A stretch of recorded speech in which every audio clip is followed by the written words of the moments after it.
Episode की शुरुआत में हमें दिखाया जाता है कि जब किम इंश्योरेंस ऑफिस जाता है उसका और मैरी का इंश्योरेंस अपने नाम पर करने के लिए, तो वहां पर उसे एक प्रिंट आउट मिलता है और बोलते हैं कि उसे मैरिज सर्टिफिकेट और डिवोर्स सर्टिफिकेट लाकर सबमिट करना होगा। उस पर डिवोर्स डेट नहीं देखता, इसीलिए वो वापस से वहाँ के स्टाफ से इस बारे में पूछता है। तो स्टाफ बोलती है कि उनका डिवोर्स तो अभी भी कंफर्म नहीं हुआ है क्योंकि डिवोर्स एग्रीमेंट अभी तक सबमिट नहीं हुआ। किम ये सुनकर शॉक हो जाता है, उसे लगता है कि मैरी उससे अभी भी प्यार करती है, वो सिर्फ उसका टेस्ट ले रही थी। कि वह फ्लावर्स लेकर मैरी के घर पर आता है। तभी वहां पर कुछ लेडी मैरी के घर के नीचे से जा रही थी और बोलती है कि ये घर एक न्यूली वेड कपल को मिला है। वो हस्बैंड कितना लकी है कि वो उनकी बातें सुनता है पर इग्नोर कर देता है। फिर उसे याद आता है कि उसने भी इस लॉटरी का ऐड देखा था। वो इसके बारे में सर्च करता है, वहां पर उसको आर्टिकल मिल जाता है और वो मैरी और वूजू को भी पहचान जाता है। किम को याद आता है कि उसका और वूजू का नाम सेम है, इसीलिए मैरी ने ये सब झूठ बोला। वो मैरी से मिलने के लिए उसके घर पर जाता है। मैरी उसे देखकर बोलती है कि वो पुलिस को कॉल करेगी। तो किम बोलता है कि उसने भी फ्रॉड किया है, वो भी पुलिस को बुलाएगा। मैरी ये सुनकर शॉक हो जाती है। किम उसे मैरिज सर्टिफिकेट दिखाता है और बोलता है कि उनका डिवोर्स अभी भी कंफर्म नहीं हुआ है। अगले सीन में मैरी और किम घर में होते हैं। मैरी उसे सब कुछ सच बता देती है। तो किम बोलता है कि वो वूजू को अभी सबसे दूर कर दे। किम और मैरी इस घर में आराम से रहेंगे, पर मैरी मना कर देती है और बोलती है कि उसने उसको बहुत टाइम कॉल किया था पर उसने उसका फोन रिसीव नहीं किया, उसने उस पर चीट भी किया, इसीलिए अब वो उसके साथ नहीं रह सकती। किम उस पर गुस्सा हो जाता है और बोलता है कि अगर उसने ऐसा नहीं किया तो वो सांगयन को सब कुछ बता देगा। मैरी बोलती है कि वो खुद जाकर सब कुछ बोल देगी। किम उसे रोक लेता है और बोलता है कि अगर उसने ऐसा किया तो वो वूजू के बारे में सबको बता देगा। वो तो नया सीईओ बनने वाला है ना, पर अब उसकी न्यूज आएगी वो कैसे एक मैरिड लड़की के साथ इन्वॉल्व है, और अगर मैरी ने किम की बात नहीं मानी तो वो वूजू को एक्सपोज कर देगा। मैरी ये सुनकर डर जाती है। अगले सीन में वूजू मैरी को कॉल करके मिलने के लिए बोलता है, पर मैरी मना कर देती है। वो बोलती है कि उसकी तबीयत ठीक नहीं है, तो वूजू उसे रेस्ट करने के लिए बोलता है। लेकिन वूजू को लगता है कि मैरी को उसकी ग्रैंडमा की बात का बुरा लगा। वूजू फिर चेयरवुमन से मिलने के लिए उनके रूम में आता है। वहाँ पर वो वूजू की कंसल्टेंट के बारे में सब कुछ बोलती है और बताती है कि उस कंपनी को जांगहान ने अपॉइंट किया था उनके यूएस के सारे ऑफिसेस को मैनेज करने के लिए। इस कंपनी को बहुत सारा फंडिंग मिला है कोरिया से और अब वो यूएस के सारे कंपनी को हैंडल करने वाले हैं। उनके हाथ से सारी पावर्स चली जाएंगी। वो जो शॉक हो जाता है, वो अपने रूम में आकर सब कुछ देखने लग जाता है। एक पेपर को देखकर उसे याद आता है कि ऐसा सेम पेपर उसने जंगहान के पास भी देखा था। वो जॉन नाम के एक आदमी को अब कॉल करके कंसल्टेंट के बारे में इंक्वायरी करने के लिए बोलता है। अगले दिन मैरी काफी अपसेट होती है। सॉन्ग उससे पूछते हैं कि उसे क्या हुआ है, पर मैरी वहां पर ज्यादा कुछ नहीं बोलती। उसके दिमाग में सिर्फ किम की बातें घूम रही थी। वो जो भी मैरी के बारे में सोच रहा था और बोलते हैं कि वो कैसे मैरी का मूड ठीक करे। तभी वो योंगसू और वोंगसू को बातें करते हुए सुनता है कि कैसे उन्हें उनकी गर्लफ्रेंड का मूड ठीक करना चाहिए। वो जो चुप कर वहां पर उनकी बातें नोट करने लग जाता है। योंगसू उसे देख लेता है और वो जो जल्दी से वहां से चला जाता है। वो जो अब मैरी को कॉल करता है, उसे अम्यूजमेंट पार्क या फिर किसी अच्छे से रेस्टोरेंट में ले जाने के लिए बोलता है, पर मैरी कहती है कि उसे बहुत सारा काम है, वो अभी नहीं आ सकती। वो जो कहता है कि वो उसे टाइम नहीं देती है, अपडेट के लिए मना कर रही है। तो मैरी बोलती है कि वो कंपनी की 80 ईयर्स की एनिवर्सरी के बाद उससे मिलेगी। वो जो भी उसे कुछ नहीं बोलता और कॉल कट करते ही वो जो को जॉन का मेल आता है। वो जल्दी उसे चेक करता है तो उसमें लिखा हुआ था कि जे कंसल्टेंट एक लेडी का है जिसका नाम जेसिका है। वो कोरियन है और उसका एक रेस्टोरेंट था जो कि अब बंद हो गया है। वो जो अच्छे से सारे डिटेल्स देखता है और उसे याद आता है कि उस पेपर के बैंक अकाउंट होल्डर का नाम भी जेसिका ही था।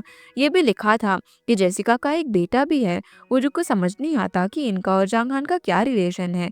फिर मियोंग को देखते हैं जो कि एक फॉर्च्यून टेलर के पास गई होती है। वो वहां से निकलकर जांगहान को कॉल करती है और बोलती है कि उसको फॉर्च्यून टेलर ने बोला है कि कोई उसे बिट्रे करने वाला है। उसे डाउट हो रहा है उसकी मॉम ही ऐसा करेगी क्योंकि उनके साथ उसकी आर्ग्यूमेंट हो गई। जांगहान उसे इतनी फिक्र करने से मना करता है और उसकी हेल्थ को लेकर सीरियस होने को बोलता है। जेसिका भी उसकी बातें सुनती है। फिर जांगहान कॉल कट कर देता है तो जेसिका बोलती है कि वो मियोंग को कब डिवोर्स देगा। तो जांगहान बोलता है कि वो सोच रहे हैं, अभी सही टाइम नहीं है। जो सुनकर जेसिका गुस्सा हो जाती है और बोलती है कि उसका कोरिया में एक 27 साल का बेटा है और यहाँ पर 8 साल का। वो कोरिया नहीं जा सकते हैं और वो इस तरीके से अब और नहीं रह सकती। जांगहान उसे शांत होने के लिए बोलता है और डिवोर्स देने को मान जाता है। उसके फेस से पता चल रहा था कि उसके तो कुछ और ही प्लान है। तभी वहां पर जांगहान का बेटा हेनरी स्कूल से आता है और उसको सॉरी लेकर आई थी। जो कि मैरी की सिस्टर थी। जेसिका उसे थैंक्स बोलती है हेनरी को स्कूल से पिक करने के लिए। उसके डैड के शूज देखकर हेनरी उनसे मिलने के लिए जाता है। तब सोरी भी उसे देखने का ट्राई करती है, पर जेसिका उसे कुछ पैसे देकर वहां से भेज देती है। फिर मैरी को वो जो टेक्स्ट आता है और बोलता है कि एक अर्जेंट मीटिंग करनी है, इसीलिए मैरी जल्दी से ऑफिस आ जाए। मैरी सॉन्ग से उनके न्यू डिजाइन के बारे में पूछती है, तो सॉन्ग बोलती है कि उसने वूजू को भेज दिया है, पर कोई रिस्पॉन्स नहीं आया। मैरी को लगता है कि वूजू इसीलिए उससे मिलने के लिए बुला रहे हैं। मैरी फिर बाहर आती है, तो वूजू बाहर उसके लिए वेट कर रहा था। वूजू उसे लेकर एक गार्डन में जाता है और उसे फेवरेट फूड लेकर वहाँ पर बैठ जाता है। वो कहता है कि मीटिंग ऑफिस में हो, इससे अच्छा है कि हम नेचर में मीटिंग करें। और फिर मैरी को ग्रैंडमा की बातों को लेकर ओवरथिंक करने से मना करता है, लेकिन मैरी कुछ सोचकर बोलती है कि वो दोनों कभी भी एक नहीं हो सकते, उनकी लाइफ बहुत ही अलग है। वूजू को अपने कंपनी के ऊपर ध्यान देना चाहिए और मैरी खुद डेट पर है, उसका जो घर है वो भी एक फ्रॉड है, इसीलिए वूजू को उससे दूर रहना चाहिए। ये सुनकर वूजू शॉक हो जाता है। मैरी बोलती है कि उनको ब्रेकअप कर लेना चाहिए। ये बोलकर वो चली जाती हैं, जिस बात पर वूजू कोई भी रिएक्शन नहीं दे पाता। मैरी अब बस में जाते हुए वूजू के साथ सारे मोमेंट्स को याद करती है और रोने लग जाती है। वूजू भी अपसेट होता है और मैरी को टेक्स्ट करता है कि जब भी उसका मूड सही हो वो उससे बात कर ले, वूजू हमेशा उसके लिए वेट करेगा। ये देखकर मैरी और भी ज्यादा इमोशनल हो जाती है। दूसरी तरफ ली सॉन्ग मेयर के साथ कार में होता है। सांगयन ड्राइव कर रहा था। मेयर ली को बोलते हैं कि अगर उसने बॉटे पैलेस में एक घर मेयर को नहीं दिया तो वो उनको नए स्टोर ओपनिंग की परमिशन नहीं देगा। जो सुनकर ली सांगयान को गुस्से में देखने लग जाता है। अब मेयर के जाने के बाद ली सांगयान को बोलता है कि क्या वो भूल गया है कि उसने ली की जगह पर एग्जाम दिया था और ली ने उसके डैड के सामने उसे यूएस में स्टडी करने के लिए भेज दिया था, पर सांगयान अब उसकी ये बात नहीं मान रहा। सांगयान बोलता है कि अभी कोई नया हाउस बाकी नहीं है और उनको 10 महीने तक वेट करना होगा। तब ली बोलता है कि वो मेयर की बात 10 महीने तक नहीं सुन सकता, सांगयान को अब कुछ करना होगा। वही हम वोजू को देखते हैं, जो कि मैरी के बारे में ही सोच रहा था। तब उसे जॉन्ग का टेक्स्ट आता है। वो वूजू को सॉरी बोलती है उस दिन के लिए और डिनर पर इनवाइट करती है। वूजू बोलता है कि वो आज बिजी है, तो जॉन्ग मैरी को इनवाइट करने का बोलती है। वूजू कहता है कि अभी सही टाइम नहीं है। जॉन्ग को लगता है कि उन दोनों का ब्रेकअप हो गया है। वहीं सांगयान एक सीवीएस स्टोर से जूस बाय करता है, वहाँ पर जॉन्ग भी होती है। दोनों फिर बात करने लग जाते हैं। जॉन्ग उसे बोलती है कि उसकी क्रश और उसकी गर्लफ्रेंड का ब्रेकअप हो गया है, तो सांगयान बोलता है कि ये तो उसके लिए अच्छा है। जॉन्ग स्माइल करके बोलती है कि उसका भी मूड खराब है, तो सांगयान कहता है कि वो एक प्रॉब्लम में फंस गया है और उससे बाहर नहीं निकल पा रहा। जॉन्ग बोलती है कि वो उसे ली की कंपनी छोड़ देनी चाहिए, वहाँ से उसे और ज्यादा अच्छी कंपनी मिल जाएगी। पर सांगयान बोलता है कि उसने बहुत कुछ किया है इस कंपनी के लिए। जॉन्ग बोलती है कि पर जहाँ पर रिस्पेक्ट नहीं है वहाँ पर काम करके क्या होगा। सांगयान उसे देखने लग जाता है। अगले दिन वोजू अपने ऑफिस में होता है। वहाँ पर मीटिंग चल रही थी। मैरी अभी तक वोजू को इग्नोर कर रही थी। स्योजोंग बोलती है कि आज उसका बर्थडे है, इसीलिए उसे सबको लंच ट्रीट देना है, पर मैरी वहाँ पर नहीं आती, तो वोजू काफी हर्ट होता है। मैरी अब अकेले ही ऑफिस से बाहर जा रही थी। वहाँ पर उसे कैक्टस दिखता है, जो देखकर उसे वोजू और उसकी फर्स्ट मीटिंग याद आती है और वो स्माइल करने लग जाती है। वोजू भी उसके घर के सामने आता है। वो घर की लाइट्स ऑन देखकर उसे कॉल करता है, पर मैरी ने उसे देख लिया था और वो अपने घर की लाइट्स ऑफ कर लेती है। उसका फोन भी रिसीव नहीं करती। फिर वोजू भी वहां से चला जाता है। अगले दिन वोजू ऑफिस आता है। सिक्योरिटी उसे सीसीटीवी रूम में लेकर जाते हैं और किम के आने की फुटेज दिखाते हैं। वो बोलते हैं कि वो स्टाफ से वोजू के बारे में पूछ रहा था और उसे पता चल गया था कि वो चेयरमैन का ग्रैंडसन है। वोजू को अब डाउट होता है। वो मैरी को कॉल करते हैं पर उसका फोन नहीं लगता। वोजू उसके घर जाने के लिए ड्राइव करता है। दूसरी तरफ मैरी से मिलने के लिए किम आया था। मैरी बोलती है कि उसने वोजू से ब्रेकअप कर लिया है, अब किम वोजू को परेशान ना करे, पर किम उसके सामने नील डाउन होकर बोलते हैं कि वो उसके साथ अब इस घर में रहना चाहता है और वो दोनों हस्बैंड वाइफ है। मैरी मना कर देती है और बोलती है कि अब वो सांगयान को सब कुछ बोल देगी। किम उसे रोकने लग जाता है और बोलता है कि अगर मैरी ने सब कुछ बोल दिया उसे ये घर नहीं मिलेगा और इस घर का ओनर वो भी है। पर मैरी नहीं मानती तो किम उस पर हाथ उठाने लग जाता है, लेकिन वो जो उसे रोक देता है और पंच करता है। किम वो जो को थ्रेट करने लग जाता है, तो वो जो बोलता है कि अगर उन्होंने स्कैम किया है तो किम भी इसमें शामिल है और वो जो उसे अभी की एक रिकॉर्डिंग सुनाता है जिसमें किम बोलता है कि वो भी इस घर का ओनर है। वो जो कहता है कि अगर वो ओनर है तो फ्रॉड भी उसी ने ही किया है। ये सुनकर किम वहां से चुपचाप चला जाता है, पर किम बोलता है कि वो उनको नहीं छोड़ेगा। फिर वो जो मैरी को बोलता है कि उसे ये सब बोलना चाहिए था। मैरी बोलती है कि वो डर गई थी। वो जो कहता है कि वो किसी भी सिचुएशन में उसको सपोर्ट करेगा और सारा कंपोजिशन भी देने के लिए तैयार है। ये बोलकर वो उसे किस कर देता है। अगली सुबह वो जो ऑफिस में होता है, उनकी एनिवर्सरी के लिए गेस्ट लिस्ट तैयार होती है। वहाँ पर सांगयान का भी नाम होता है। वो जो ये देखकर शॉक हो जाता है। सांगयान फिर जंगहान को कॉल करके बोलता है कि उसे अर्जेंट काम से जापान जाना है, इसीलिए वो प्रोग्राम अटेंड नहीं कर पाएगा। वो जो भी ये सुनकर रिलैक्स होता है। सांगयान और लिया प्लेन में बैठे हुए थे।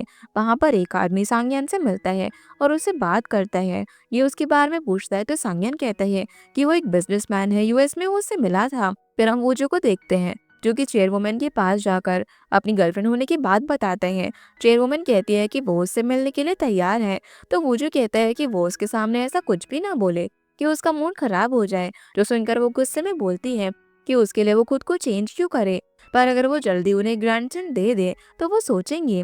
वो जो बोलता है कि वो सोचकर बताएगा और स्माइल करता है। फिर वो जो मैरी को एनिवर्सरी के लिए इनवाइट करता है और अच्छे से ड्रेसअप करके आने को बोलता है। इसके लिए मैरी मान जाती है। अब एनिवर्सरी का डे आता है। मैरी आ गई होती है पर उसको नर्वस फील हो रहा था। फिर वो जो उसके पास आता है और ग्रैंडमा के पास उसे लेकर जाता है, लेकिन ज्यादा गेस्ट होने की वजह से ग्रैंडमा उससे बात नहीं कर पाती और बोलती है कि वो उससे बाद में बात करेगी। अब प्रोग्राम स्टार्ट हो जाता है। वो जो जंगहान की बात सुनता है, जहाँ पर वो बोल रहा था कि काफी रिक्वेस्ट करने के बाद ही बॉटे कंपनी के सीईओ और सांगयान आज पार्टी में आने वाले हैं। ये सुनकर वो जो मैरी को बाहर मिलने बुलाता है और बोलता है कि अगर वो यहाँ पर आ गए तो सब कुछ गड़बड़ हो जाएगा। मैरी बोलती है कि उन्हें सांगयान और सीईओ को इग्नोर करना होगा। वो जो अब मैरी को जाने के लिए बोलता है और खुद इवेंट में जाने लग जाता है। मैरी जब वहाँ से जा रही थी तो वहाँ पर चेयरवुमन होती है। वो उससे पूछती है कि क्या वो जो और उसके बीच में कोई पर्सनल रिलेशनशिप है, तो मैरी हाँ बोल देती है। चेयरवुमन कहती है कि वो उससे इस बार में बाद में बात करेगी। ये बोलकर वो इवेंट में चली जाती है और मैरी भी वहां से चली जाती है। पर उनकी बातें सांगयान ने सुन ली थी। वो किसी को कॉल करके बोलता है कि मेयर को न्यू घर अब मिल जाएगा। तब वो वूजू को वहां पर देखता है।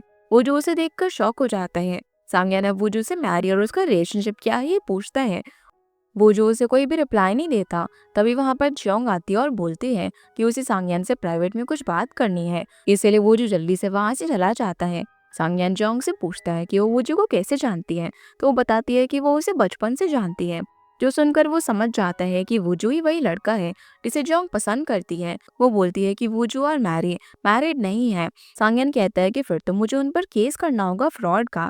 जियोंग बोलती है कि पर उसे भी पता है कि सांगयान को वो घर क्यों चाहिए और अब वो सांगयान के साथ एक डील करना चाहती थी। वो कहता है कि वो उसकी बात क्यों मानेगा। तो जोंग उसे एक वीडियो दिखाती है। उस वीडियो में ली सॉन्ग और मेयर घर के बारे में जब बात कर रहे थे तो सब कुछ रिकॉर्ड हो गया था, क्योंकि तब जियोंग सांगयान से मिलने के लिए आई थी उसे थैंक्स बोलने के लिए। लेकिन वो कार से निकलती उससे पहले ही सांगयान मेयर के साथ वहां आ गया था और जियोंग की डैश कैम में सब कुछ रिकॉर्ड हो गया था। अब जियोंग सांगयान के सामने बोलती है कि उसके पास ऑप्शन है, उसे वो जो को सेव करना होगा, वरना वो इस वीडियो को पोस्ट कर देगी और ली का सच सभी के सामने आ जाएगा कि कैसे वो लॉटरी फेक होती है। ये सब कुछ एक्सपोज हो जाएगा। सांगयान उसे देखने लग जाता है। फिर सांगयान और ली इवेंट के बाद वापस से जा रहे थे। ली पूछता है कि उसने भोला घर का प्रॉब्लम सॉल्व हो गया है, इसका क्या हुआ। तो सांगयान झूठ बोल देता है कि उसे लगा एक सोल्यूशन है इसका, लेकिन वो नहीं हो पाएगा। ली फिर बोलता है कि डेविड ने होटल छोड़ दिया है, लेकिन उसने होटल के नाम पर एक बहुत ही बड़ा फ्लावर स्टैंड भेजा। ये कितना अजीब नहीं है। अब फ्लैशबैक में हम देखते हैं कि चेयरवुमन और जांगहान ली को सी ऑफ करने के लिए आए होते हैं। जब सांगयान डेविड के नाम के फ्लैश देखता है तो बोलता है कि उसने तो ये होटल छोड़ दिया था ना, ये फ्लैश कैसे भेजे उसने। तो जांगहान नर्वस होकर बोलता है कि शायद ली को कोई कंफ्यूजन हो रही है, पर ली कहता है कि उसने प्लेन में डेविड की बातें सुनी थी और वो श्योर है। चेयरवुमन अपनी असिस्टेंट को बोलती है कि वो जल्दी से डेविड के बारे में सब कुछ इन्फॉर्मेशन निकाले और जांगहान उसकी बात सुन लेता है। अगले सीन में वूजू मैरी के घर तक उसे ड्रॉप करने के लिए आता है और बोलता है कि आज सांगहान ने उसे सच पूछा, शायद उसे पता चल गया है। मैरी बोलती है कि अब वो क्या करेंगे, तो वूजू बोलता है कि जियोंग सांगहान को जानती है और उसने सब कुछ हैंडल कर लिया होगा। मैरी बोलती है कि उसे जियोंग से मिलना होगा। वूजू कहता है कि जो भी हो जाए अब वो रेडी है सब कुछ फेस करने के लिए। वो जो कहता है कि वो तो मैरी को आज उसकी ग्रैंडमा से मिलाने वाला था, पर ऐसा नहीं हो पाया। तो मैरी बोलती है कि अभी इसके लिए काफी टाइम है। फिर मैरी और वूजू एक दूसरे को किस करते हैं। तभी वहाँ पर सोरी आ जाती है। मैरी उसे देखकर शॉक हो जाती है। सोरी कहती है कि वो आज ही यूएस से वापस आई है मैरी से मिलने के लिए, और वूजू को देखकर कहती है कि मैरी बहुत ही लकी है, ऐसा क्या उसने उनको डिस्टर्ब कर दिया। पर वूजू मना करने लग जाते हैं। लेकिन सॉरी कहती है कि उसकी लिप्स पर लिपस्टिक लगी है। मैरी अब जल्दी से उसे साफ करने लग जाती है। वो जो फिर मैरी को बाय बोलकर बाहर आ जाता है और कहता है कि वो बाद में सॉरी को लेकर कहीं डिनर पर जाएंगे। वो जो अब मैरी को बाय बोलकर चला जाता है। अगले सीन में जांगहान को देखते हैं, जो कि चेयरवुमन से मिलने के लिए आया हुआ था। वो चेयरवुमन को बोलता है कि डेविड ने उनके साथ फ्रॉड किया है और जिस यूएस प्रोजेक्ट पर वो काम कर रहे थे वो सब कुछ फेक था। ये सुनकर चेयरवुमन पैनिक करने लग जाती है। वो उनकी मेडिसिन लेने लग जाती है पर वो नीचे गिर जाती है। जांगहान उनको उठाने लगता है पर वहीं पर वो मेडिसिन चेंज कर देता है और चेयरवुमन को दे देता है। जांगहान बोलते हैं कि यूएस प्रोजेक्ट का सारा पैसा अब जांगहान के पास है। जे कंसल्टेंट भी उसकी ही कंपनी है। चेयरवुमन ये सब सुनकर शॉक हो जाती है। तब वो कहता है कि चेयरवुमन ने उसे कभी कुछ नहीं दिया, अब वो पूरी कंपनी का ओनर बन जाएगा और उसने उसकी मेडिसिन भी चेंज कर दी है।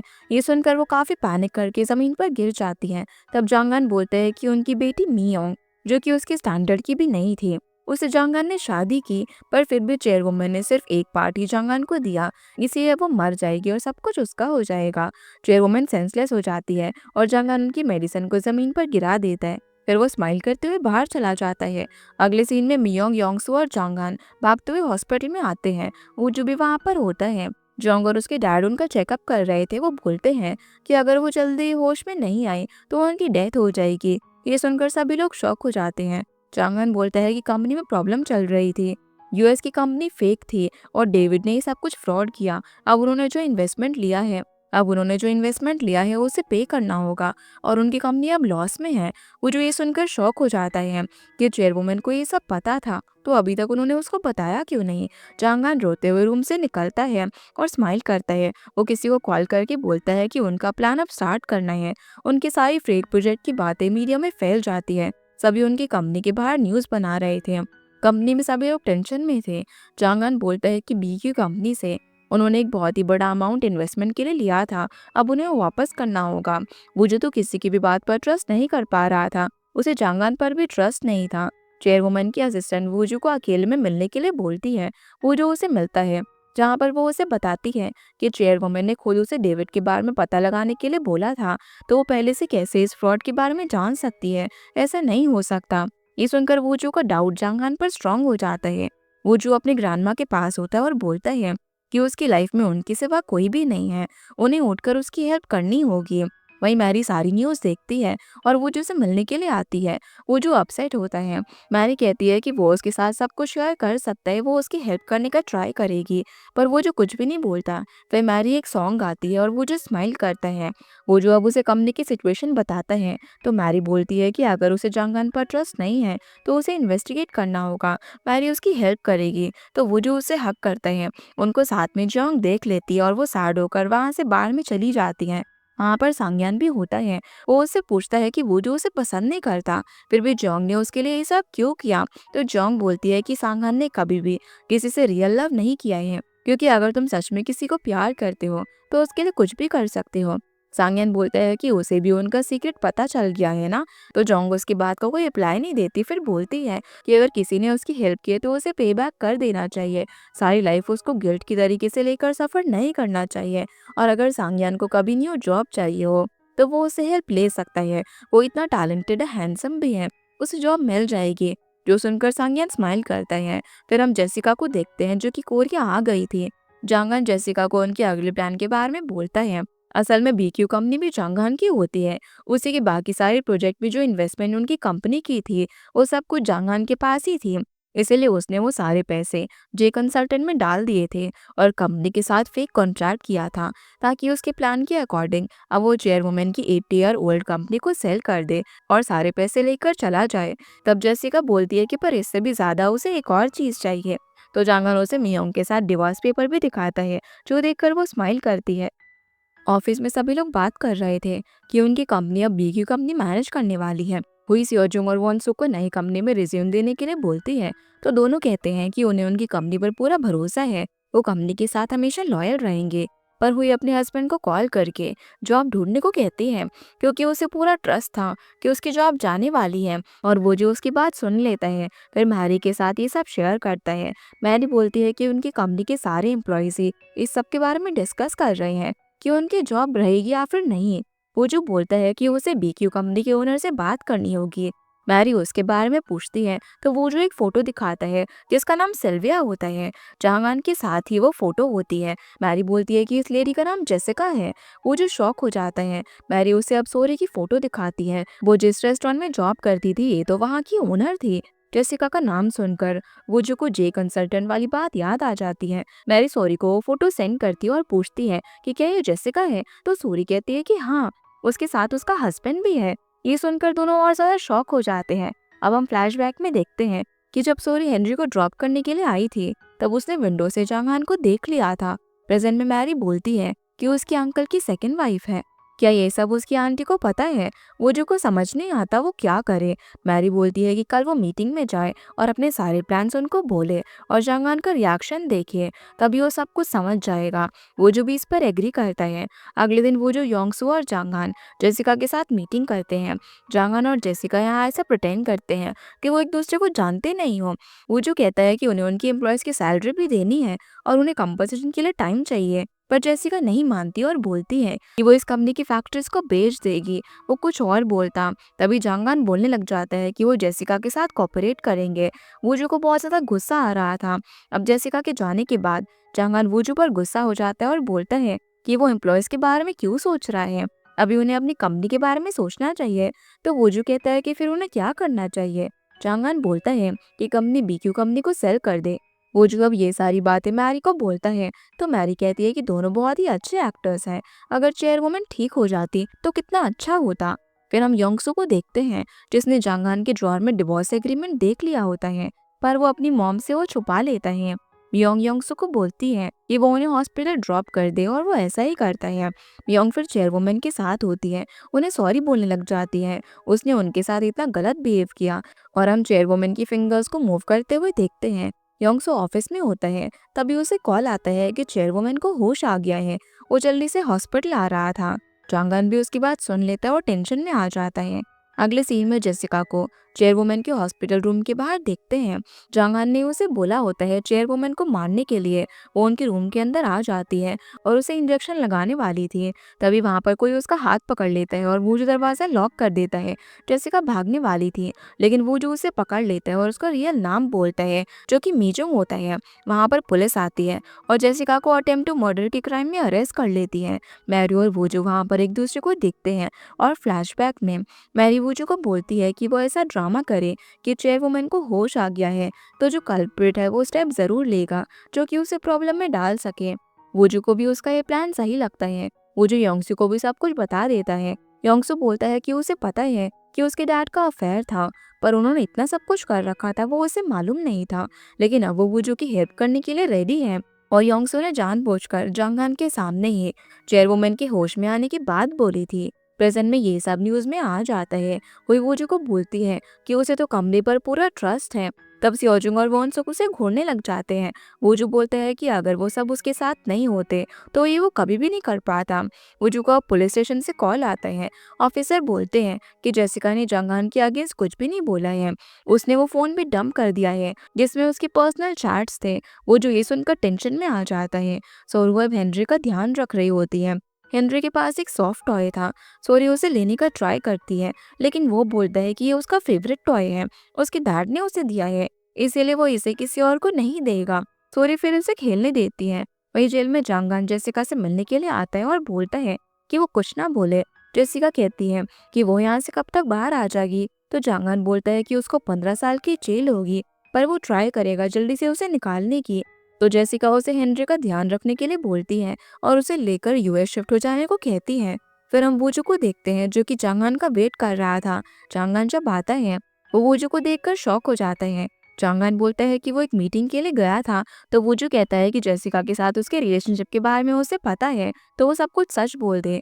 जांगहान रोने लग जाता है कि उसे तो इस बारे में कुछ भी नहीं पता है। जेसिका ने उसे ब्लैकमेल किया था, वो बच्चा भी उसका है या फिर नहीं उसे पता नहीं है। वो जो ये सब रिकॉर्ड कर लेता है और योंगसू भी ये सब कुछ सुन रहा था। योंगसू बोलता है कि ये झूठ है क्योंकि वो श्योर है कि जांगहान और जेसिका का रिलेशनशिप फोर्स नहीं है। तब योंगसू उसे एक पेन ड्राइव देता है और बोलता है कि उसने उसके डैड की कार में एक कैमरा फिट किया था, उसमें बहुत सारे कॉल रिकॉर्डिंग्स कैप्चर हुए हैं। वो जो सुनता है पर उसमें ऐसा कुछ भी इम्पोर्टेंट नहीं था, इसीलिए वो जो अब जेसिका से मिलने के लिए जेल में जाता है।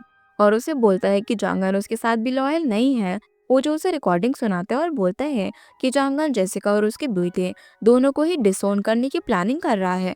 तब जेसिका वूजू को बोलती है कि उसे एक प्रॉमिस करना होगा कि वो हेनरी को सेफ रखेगा, तो वो उसे सब कुछ बता देगी। फिर सीन जांगन पर आता है। जेसिका की बात को वो याद करता है। जेसिका उसे बोलती है कि वो उसे डबल क्रॉस करने का ट्राई ना करे। जेसिका के पास 25 साल पुराने प्रूफ भी अभी तक है, वो जांगन को बर्बाद कर सकती है। जांगन ये सब सोचकर टेंशन में आ जाता है। वो जेसिका के घर आता है और सब कुछ सर्च करने लग जाता है, पर उसे कुछ भी नहीं मिलता। फिर वो हेनरी के सॉफ्ट टॉय को देखता है और याद करता है कि ये हेनरी का फेवरेट टॉय है। जांगन उसे बीच में से फाड़ देता है और उसके अंदर एक फोन और एक पेन ड्राइव होता है। फोन में कुछ टेक्स्ट होते हैं जिस दिन वूजू के पेरेंट्स की डेथ हुई थी। और फ्लैशबैक में हम देखते हैं कि जेसिका ही वो ट्रक ड्राइवर थी। जब वूजू के पेरेंट्स मेन रोड से जाने वाले थे, तो उसी ने उस रोड को ब्लॉक कर दिया था। और जब उनकी कार हाईवे से जा रही थी, तो वो ट्रक लेकर उनकी कार के सामने आ जाती है और वो ब्रिज से नीचे गिर जाते हैं। ये सारी प्लानिंग इस फोन में होती है और पेन ड्राइव में उसके और जेसिका की कुछ कॉल रिकॉर्डिंग्स थी जिसमें उसने प्रेसिडेंट को मारने का प्लान किया था। जांगान उनको लेकर घर से बाहर जाने लग जाता है। तभी वहां पर वूजू आता है और बोलता है कि उसी ने ये सब किया। और इसी के साथ हमारा ये एपिसोड यहीं पर खत्म हो जाता है। तो गाइस, ये थी आज की वीडियो एंड आई होप आप लोगों को ये वीडियो पसंद आई होगी। तो इस वीडियो को लाइक कर चैनल को सब्सक्राइब जरूर कीजिएगा। आपसे मिलते हैं इस ड्रामा के अगले एपिसोड में। तब तक के लिए गुड बाय।